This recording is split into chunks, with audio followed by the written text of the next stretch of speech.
All right. Man, Adam, week 6, main slate in the books. We just got, I don't know if you heard this, but there's a big game tonight. We got to break out the jersey. There might be a big game tonight. Fuck Dallas. Mike coming in with the jersey, and I'm not rocking one. Let's go, man. We got a big game tonight. Let's get to it. We got people in the house. What's going on, fellas? We appreciate everybody tapping in. Ladies and gentlemen, Wyatt Johnson says, what's up, boys? Traded Stevenson in the late 23 second for Elijah Moore in an early 23 second. Thoughts? Context, I'm a rebuilder. Oh, rebuilder, I like this. Yeah, I don't mind that on a rebuilder at all. Ramondre, the Rhino, as Ray coined him this morning. I love that nickname. Damn, he looked good. Bro, didn't he? Elijah Moore, not a single fucking target. let's start there, man, because I see Shorts is in the house. Let's look at the Jets, okay? I mean, listen, bro, you got the thumbnail. We got Zach Wilson. Let's start with Zach Wilson first, right? Let's do that. Fuck yeah. I like to trade. Zach Wilson didn't do much, but he didn't make any bad mistakes. You know what I mean? No interceptions. Took a couple sacks, but 10 of 18, 110 yards. Does it really matter if Breece Hall's doing Breece Hall things? Does it really matter? Yes. It's just, Garrett Wilson had 5 targets, 1 catch. Elijah Moore not targeted at all, no catches. Corey Davis had 2 catches. Well, Mike, think about this for a second. If before today, if you would have told everybody that Elijah Moore wouldn't have a target, Garrett Wilson would have like 13 yards, and Zach Wilson would throw for like 100-some yards, that they have any chance of winning in Lambeau? No. And fuck not no. only that, fuck no. They beat him so bad Jordan Love made an appearance. Right? 27-10, so bad, bro? Right. What? Right. In Lambeau? Breece Hall's a monster. Dog, okay. let's get to this, man, because this is the thumbnail. This is the premiere. Where are you at, man? Honestly, Mike, the thumbnail was posed because, dude, I'm having a hard time not putting him at 1. It's still really tight for me because I think JT's that good. Yes. But when I just think about how well he's playing, how much work he's guaranteed to get, and then I think about the age difference, that's where the conversation is, I think, very close for me. I think that's fair. JT's still JT, though. Like no disagreement. We always do this with the kind of out of sight, out of mind kind of thing. Is there any question he's RB2? No. Or better. I think the argument then becomes RB1. And if you want to put him there, I can't fight you. I can't do it yet. JT's still fucking JT, man. You saw Deion Jackson come out and have a really nice game. You don't think Jonathan Taylor can do that? Like once that Colts offense figures their shit out like they kind of have lately? So I wouldn't say that I guess the conversation for me isn't saying that when JT comes back, I think JT is going to be JT. I'm not saying that JT's gone away and he's some, afterthought, because I think that's part of what the problem when guys sit or get hurt is that becomes a narrative in the space, right? Mm-hmm. I think JT is still a stud. And on the contending side, I'm not trying to move JT probably unless I'm getting full value on JT. But I think if you go 1 for 1 here, I don't think the points per game difference right now when they're both healthy is going to be that large. Now, I would say on a contender, I would lean JT. But I think when we talk the Dynasty RB1 because of age, I think what Breece Hall's doing so far, man, is I think the pace that he's on this early with this much workload this early, I think he's different than almost anybody else, man. That's fair. Even JT had his warts and his little times in his rookie season that weren't great, right? Yeah, for sure. Breece Hall's just fucking good, man. There's no way around it. Zach Wilson, I want to see more from, but if they're going to be that effective running the football with Breece, why do you need to throw? We want to see it throw. And Shorts is over the moon. I know Shorts loves it, man. Shorts, How about on the other side though, man? Aaron Rodgers and that offense, good fucking God. Is it bad? Can I honestly, Mike? I don't know.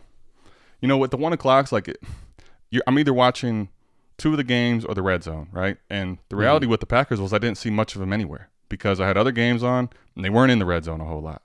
So, right? Mike, honestly, I don't know.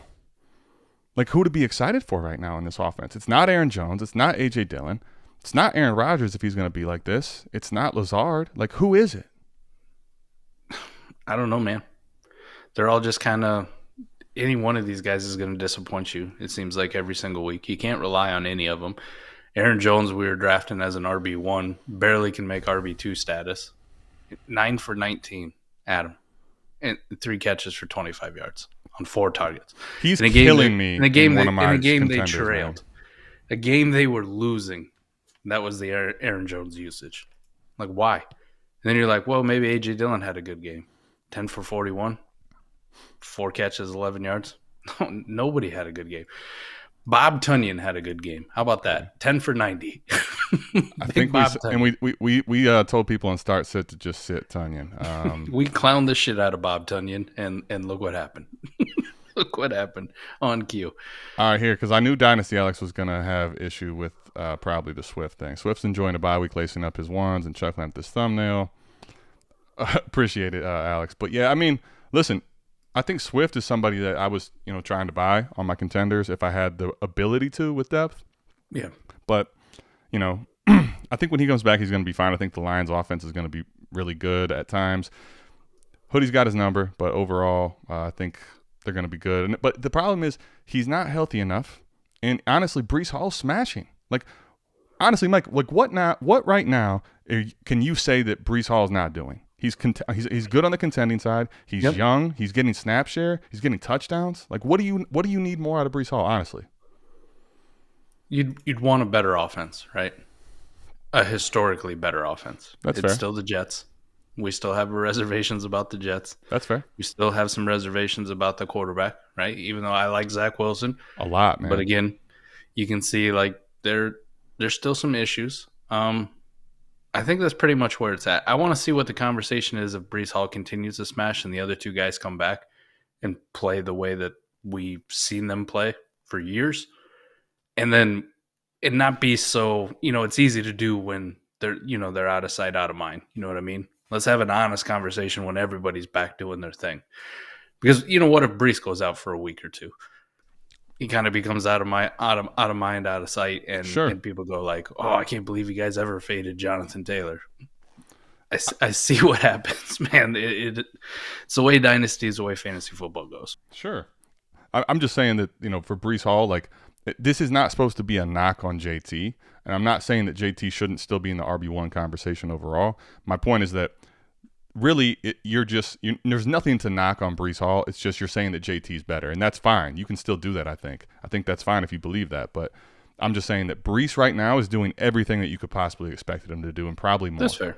You know what I mean? I said it last week. I say it again this week.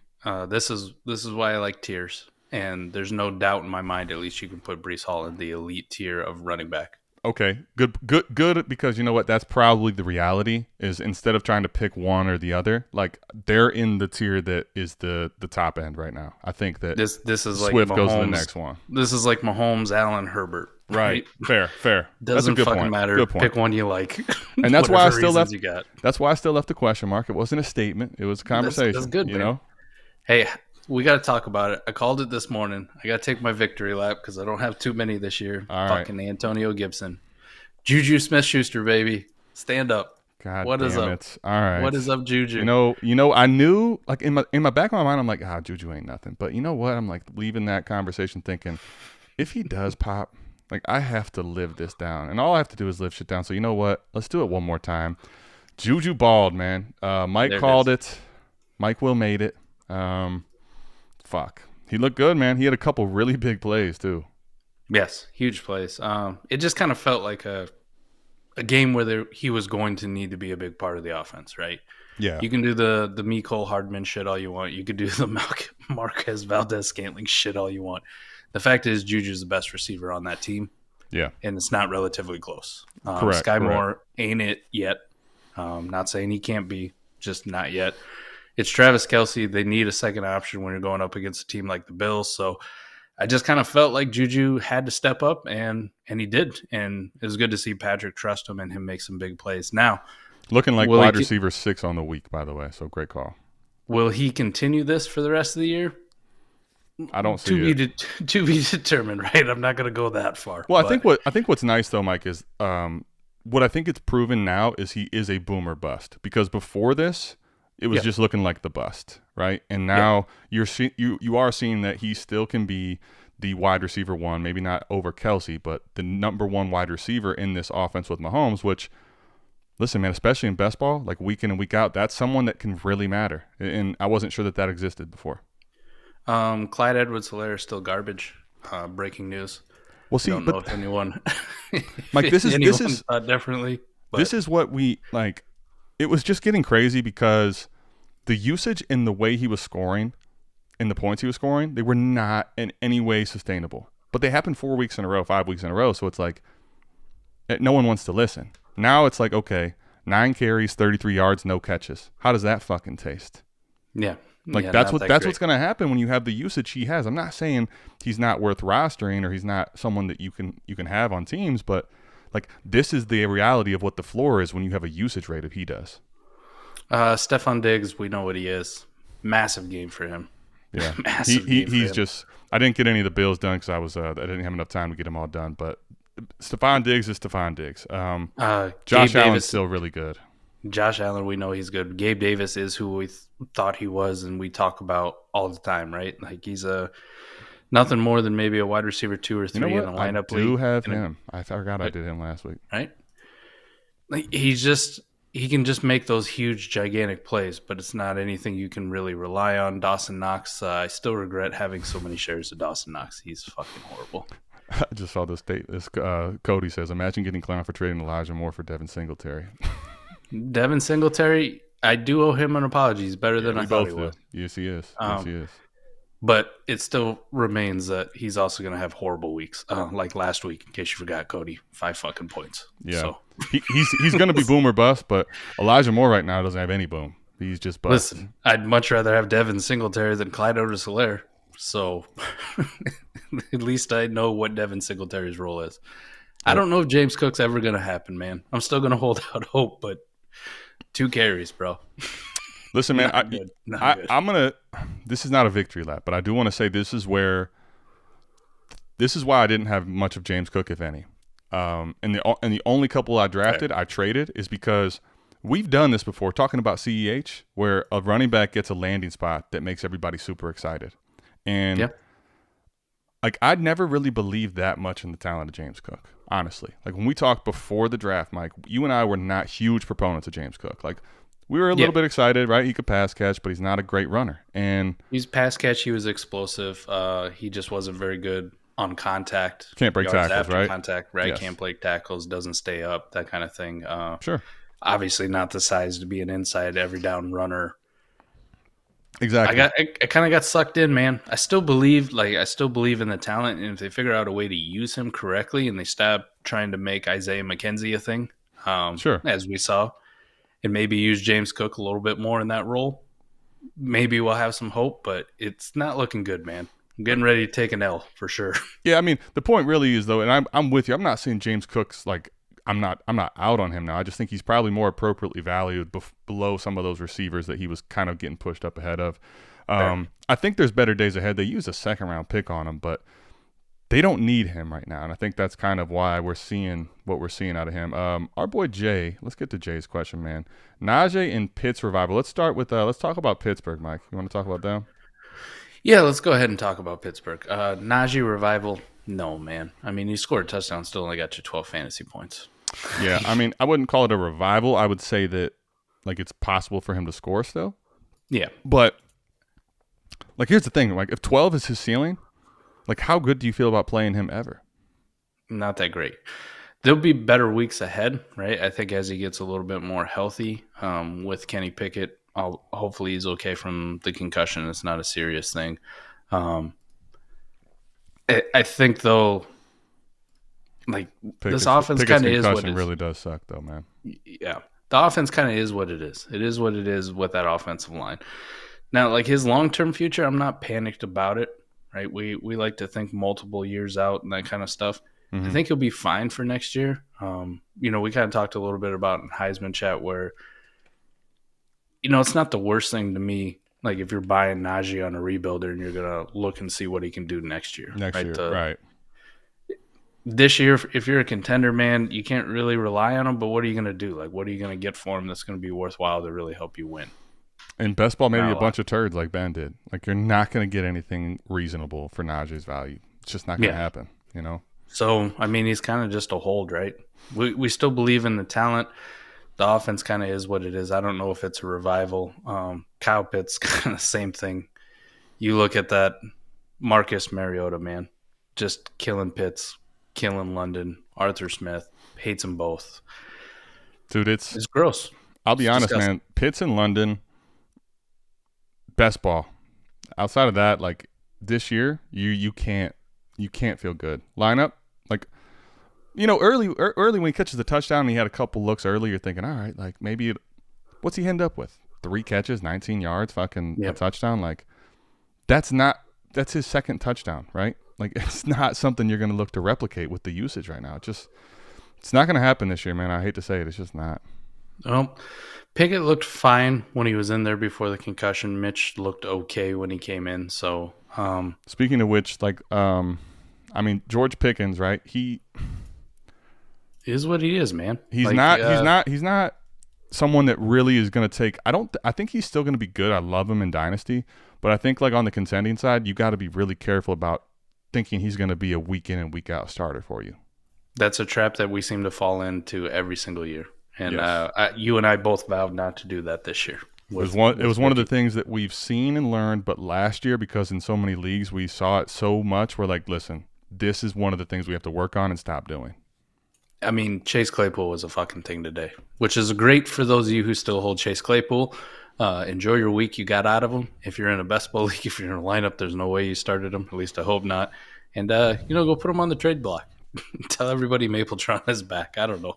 I do think like when Pickett's healthy, it'll be better for Pickens. But the reality is like 3 catches, 27 yards on 6 targets like we saw today.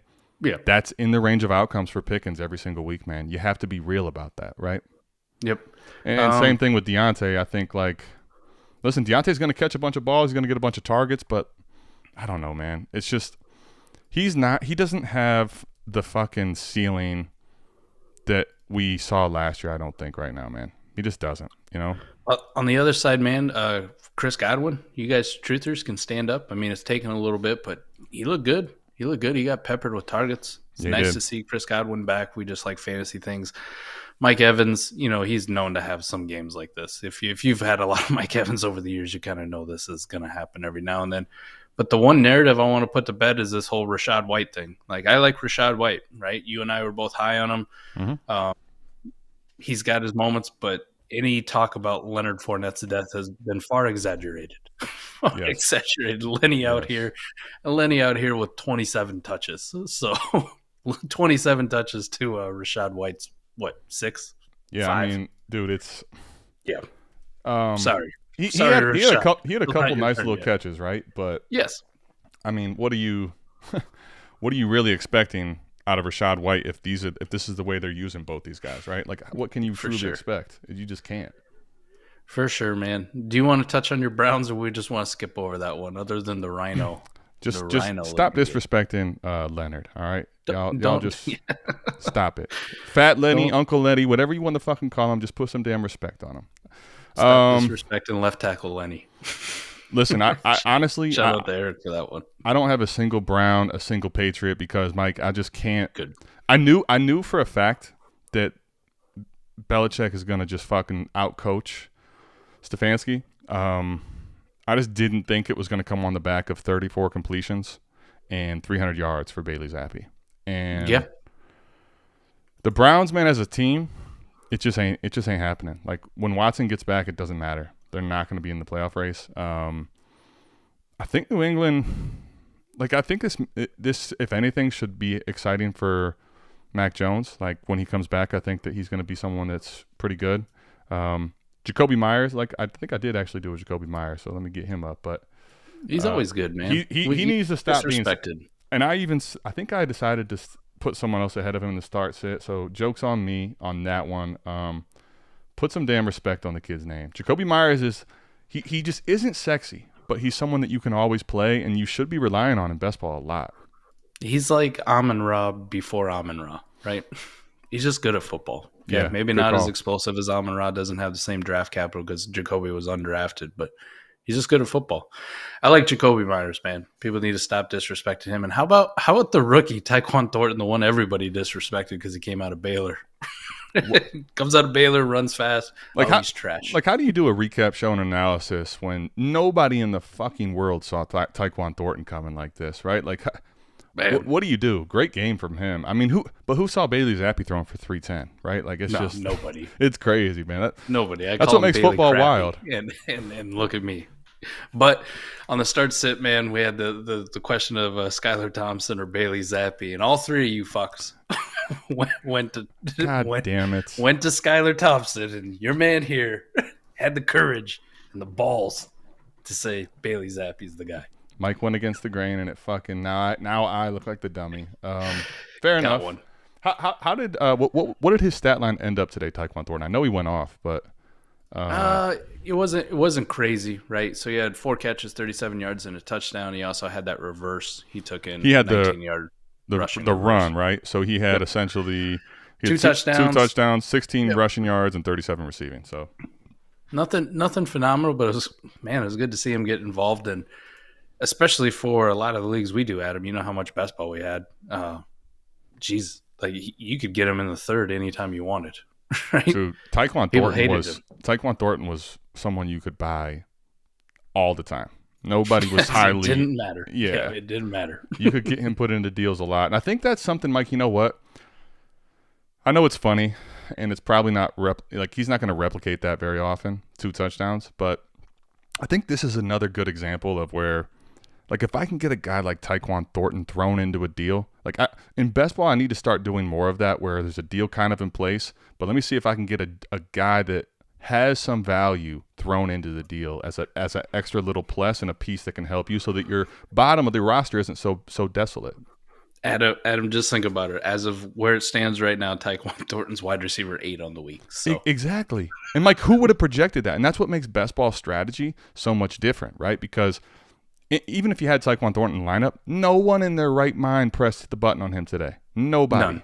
Right? None. But in best ball, he won people weeks because that matters. Well, let's talk about our boy Antoine, right? We got to talk about our boy Antoine Pierce. Man, you know what? I was almost done with it. They take a while to get the holograms up, but that was a great what a touchdown catch, and we called that, stop sleeping on Antoine Pierce, man. Don't sleep on Antoine. Right? Don't sleep. He's looking good, but Michael Pittman, definitely the star of the show, right? 13 catches, 134 yards, reminding us all about that week 1 performance. It feels like so long ago that we saw it. Yeah. And we kind of faded Michael Pittman since then. He's like, hey, I'm still that dude. So still Michael Pittman. There's a reason Ray did a film breakdown on me. Did that sick video for the Draft Network. That was Michael nasty. Pittman, yeah. Right? Pittman. There's a fucking reason Ray took the time to do that one, and Michael Pittman reminded us why today. The Pittman truthers needed a game like this to remind everybody of, like, this guy isn't. He really does belong into that second, third tier of receivers, elite ones. So obviously he's the alpha, but Antoine Pierce, I think he's absolutely flex worthy. Obviously. It's not like the greatest flex player, but because he got 7 targets, right? And he got 50 yards and a touchdown, but the touchdown kind of saved his day. I just think that, last 2 weeks before that, 81, 80 yards. Like, he is someone that's absolutely in the flex consideration. You look at the last 3 weeks. How about trending up, right? At least. The last 3 weeks, you got 80 yards, and a touchdown this week. So, like, he is someone, especially as the bye weeks are here now, like, he's someone that you're going to feel pretty good putting in your lineup at the flex spot to fill in some gaps. It helps when Matt Ryan throws the ball 58 times too. Jesus, what the fuck was that game plan? Dude, how does that happen? Like, how does old Matt Ryan throw the ball 60 fucking times? I have no idea. I mean, Deion Jackson had 10 catches, for Christ's sakes. I mean, I saw Jeff tweet out about Deion Jackson having more catches in one game than Jonathan Taylor has the entire year. So, bad on you, Frank Reich. Maybe throw the ball to JT when he comes back just a little bit. Yep. How about on the other side? Okay.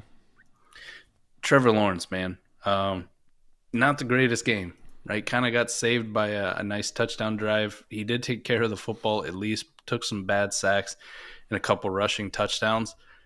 Saves him from the fantasy perspective, but Right. early on, it wasn't looking good for T-Law, right? He's been very, very like bipolar this year. Like it's been so up and down. But because he's looked really good when he's looked good, but he's had these moments where it's like, whoa, dude, bad. Well, he finished 20 of 22, Adam. And one of the things that, when I remember Ray and Scott talking about it a little bit was, like this is his third bad game in a row. And, I can kind of see it, like from what I saw, it didn't look fantastic. He wasn't making any wild plays. But I think at the time, like the Jags had 200 fucking yards rushing, and it's 8 minutes left in the third quarter when I look that up, and I'm going, holy fuck! Like, how does this happen? Like, right? Travis Etienne, man, Travis Etienne. We talked a little bit about it on the show this morning. The start sit. He just keeps ripping off big plays left and right. It's almost like he did this at college, and we shouldn't have dunked on the guy so hard. Well, you know what I like though is that. Like he didn't ever stop. Like he's constantly continued to just go in and play the snaps that he's given and wait for the opportunity to show that he can shine and it's his time. And the last 2 weeks, the big playability, some of them and whether it's in the air or on the ground, dude, like the big plays with him is something that's very exciting to see. Now, I think when we talk about Lawrence previously, right? If Lawrence can actually get it together, like he kind of did the first 3 games, and these big plays are here, like Etienne's upside is all of a sudden there when we were very worried before. I think that right now, if the offense is still going to be hot and cold like it is right now, like Etienne offers big play upside, but I don't know what type of like weekly upside he really has because the offense isn't that great, honestly. I don't want to personally say it yet. Because let's just be honest. I mean, Najee got a touchdown and just barely outscored Travis Etienne, right? So Travis, it wasn't like he had some amazing game from a fantasy points perspective. He only had 12.8 points. But is Travis Etienne the RB1 of 2021 at this point? Or is he getting close? We're going to start having that conversation? I think weekly. Right, Javonte's done. So Javonte's done for the year. I think weekly you'd rather have Etienne over Najee, man. Like because Najee just scored this week and barely was ahead of Etienne, right? That's fair. That's fair. It was good to see Christian Kirk come back, although it didn't occur to the final drive, right? If he doesn't get that touchdown on the final drive, the Jags' final drive, not the final drive of the game, we know how that went out. But their drive to put him ahead there when T-Law took him right down the field. Well, that's the thing, man, is like it was good to see him get the touchdown. It probably helped you if you were starting him. But I think the last 2 weeks you got to be getting into scary territory where – beforehand, we're thinking Christian Kirk's an auto start. And I'm not saying you won't start him still, but now it's like, man, who else do I have at receiver? Because 11 yards and 24 yards in back-to-back weeks, that ain't cutting it, man. That ain't cutting it. All right, so if we got to make a decision here right now on Trevor Lawrence, Ryan asked too, are you in or out on Trevor Lawrence? Like, is he a buy or is he a sell for you? Well, he's not a sell. He was – so here's the thing. I felt bad about selling him before, and I don't as much anymore when I got that swap for Dak. I think he's not a sell. I think if I was going to do anything, I'm buying if an owner's starting to panic again on Trevor Lawrence. I think reality is for me, if I have him, he's probably a hold because you ain't selling him. You ain't selling him right now. This is not the time to sell him. I think there's better weeks ahead, right? There's people who don't listen to the show and don't actually go look at the stats and don't watch a whole lot of football that are just going to look at the fantasy points that he gave him. And the fact remains he's QB4 on the week right now, right? 24.9 fantasy points because of the rushing touchdowns and that late passing touchdown. That's right? true. And not throwing any interceptions or having any fumbles. So people are going to look at it and go, holy shit, he outscored Patrick Mahomes, or holy shit, he's ahead of Justin Fields. And so then where is the line for you right now? Like, who would you prefer ahead of Lawrence? It used to be easy when we thought Russell Wilson was good. Right. But that's what I'm saying. The quarterback landscape is not is more gross towards the middle than people thought it would be. You know, me and you especially. After Dak Prescott, like him coming back. Right. Man, that's the I point. don't know if I. That's the point. It's not Stafford. He's god awful. The Green Bay offense is horrible. Stafford So it isn't fucking Rodgers. blows, man. It ain't Rodgers. Man, I don't. That's why I'm saying you're not selling. Because what are you going to do? Who are you going to pivot to? That's true. Like he's in that next tier, and Russ is bad. Lance is down for the year, right? Justin Fields, you're not doing that. And then and then all the guys below him, like Hurts is way surpassed him. Those days are long gone. Yeah. And then the guys below him are older and not really contending smashes anyway. That's fair. I mean, what's the point of really selling them? Like, you can do so much worse at quarterback, to be honest. I just think that the problem is you're not going to be able to pivot to anything, Ryan. Sorry, Mike, go ahead. I'm with you, man. I'd much rather write out T-Law and the age and the potential of him getting better and that kind of thing than, I mean, the teams that I have right now where I have Russ and Matt Stafford as my two quarterbacks, and I thought I was completely set going into the year. Right. Shit, man, give me a Trevor Lawrence at this point over those guys for sure. Mm-hmm. I mean, there are times that ranks? You're much better off if you're starting Geno Smith or Jacoby Brissett sometimes, or Marcus Mariota from a fantasy standpoint. He's got awful at football too. Ran another touchdown in this week, right? So here's let's answer the question, and then let's not gloss over a performance in particular, but. Deontay Johnson's value, Mike. Is it time to sell? Where are you at with Deontay? Like, I'll bring still it up holding. Again. Yeah, still holding. But I think the reality, Cambo 812 is the reason I'm holding is this is a bad time to sell. Like nobody's going to give you old Deontay value right now. Pickett coming off the concussion.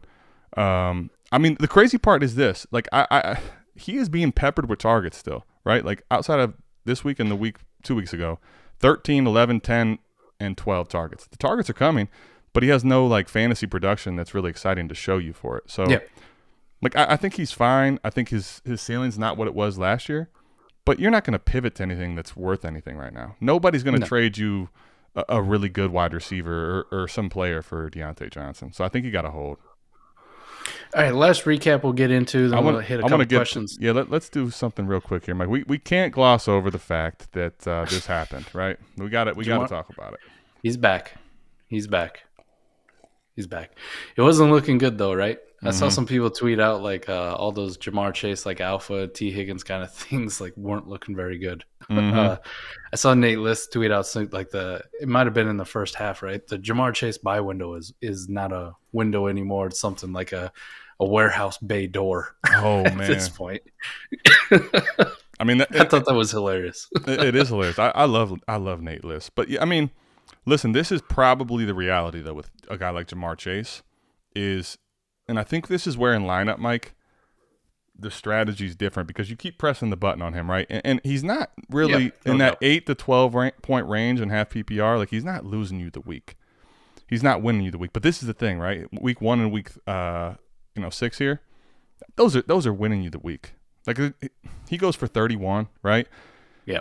I mean that's the thing with Jamar Chase is you're going to expect some up and down. Like the floor isn't super safe, but the upside we've seen is real, and I think that's partly what makes this guy's upside, right? Is how their connection's going and what game it is.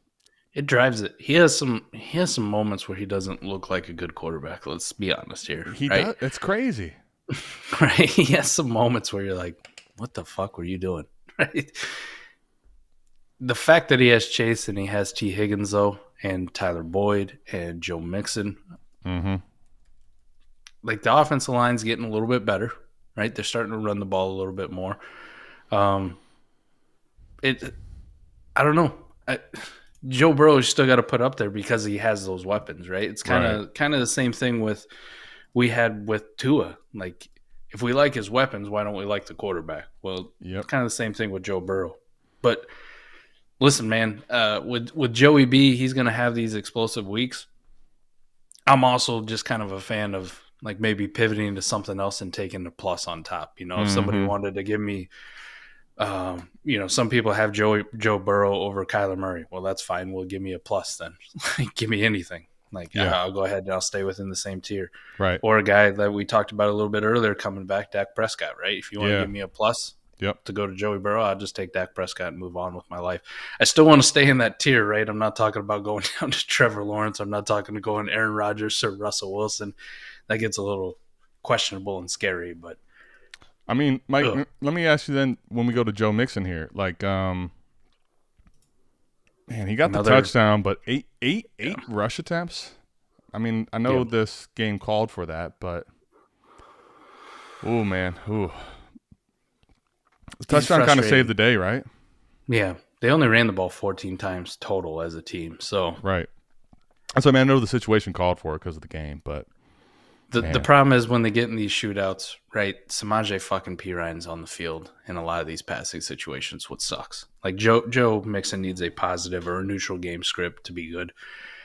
Just because for whatever reason they think he can't catch, he can't run routes. They rather put Samaje in. I don't know why. It's always been frustrating for years, but nothing's changed. So, yeah, he's a frustrating one to own. But I don't know. It's kind of like owning Nick Chubb, right? Yeah, you got to keep good with the bad. Except for Nick Chubb, obviously puts up bigger games and is probably a more consistent asset than Joe Mixon. But Joe's kind of like Nick Chubb light in a way. Let's talk. Mike's got to get to the game. He is a big game for him. So let's get him out of here. But real quick, a couple 49ers pass catchers, Mike, came alive today. What are we thinking? Aiyuk. Man, I love Brandon Aiyuk. I've always loved Brandon Aiyuk. He helped me, man. Finally, in best ball, I got him fucking everywhere. And he's been bench. There it was. Wide receiver 1 on a couple of my teams. Listen, we saw what we like in Brandon Aiyuk, right? The catch radius, the ability to make a big play, and then something that always gets overlooked, you talked about it when we did the video on him, was him after the catch, right? We always think of Deebo Samuel, but Brandon Aiyuk is almost just as good or better in some ways. So he's absolutely phenomenal. They got him that little tunnel screen. He housed it. Oh, it was insane. And then it was good to see George Kittle be back. George Kittle, yeah. Finally let me do something. Let me give you a little George Kittle love real quick. The boy was out there. That's that Iowa in him. Right. And then, but let's before we get out of here, man, we got it real quickly. Obviously, we'll talk later in the AMA on him, but for sure, Kenneth Walker, man. What we talked about this morning, like we need to see pass catching. It's there. It's there. He got some targets, right? He got some passes, and they actually schemed up getting him the ball in the pass game, right? It wasn't just dump offs. Super exciting to see that. I'll say this: he looks phenomenal. Yeah, but he looks good when he runs the football, don't he? He looks phenomenal. Would the announcer say something like slippery as a salmon? Slippery as a salmon. But like the thing is with him, I'm super excited. And you and I were so in on him when a lot of people were telling you to take the receivers ahead of him, right? Yes. But I'm super excited. I would say this though: have a touch of pause because Arizona has been terrible against the run. Yeah. So like, don't expect him every week to be in the top 5 running back conversation. But understand that this proves that he can pass catch. He's gonna get the work. He's the focal point at running back. It's exciting, man. This is very exciting if you're Kenneth Walker owner right now. Geno Smith kind of turned back into a little bit of a pumpkin. And it hurt our DK Metcalf and Tyler Lockett that we've been loving over, right? Yeah, but hey, there's a guy who made an appearance. 7 targets, 6 catches, 45 yards. He's not dead. Noah Fant. How do I not have one? Noah Fant. He's not completely dead. You know, in best ball, he still might make you here or there, but he's not completely dead. Unfortunately, hasn't been anything near my solo video I did on him. Sorry, R.I.P. A little bit of life though. I do love Kenneth Walker, and we definitely will talk about him some on the AMA. Let's get out of here, man. I got to watch the Eagles beat the shit out of the Cowboys. For those of you who need a prediction, absolutely, man. Eagles by 21. How about that? I got the Eagles by 10. Fletcher Cox, baby. I'll tell you what, man. I'm not an Eagles guy, but for Mike, fly Eagles fly. We're out of here. Peace. We'll see you Tuesday. Peace.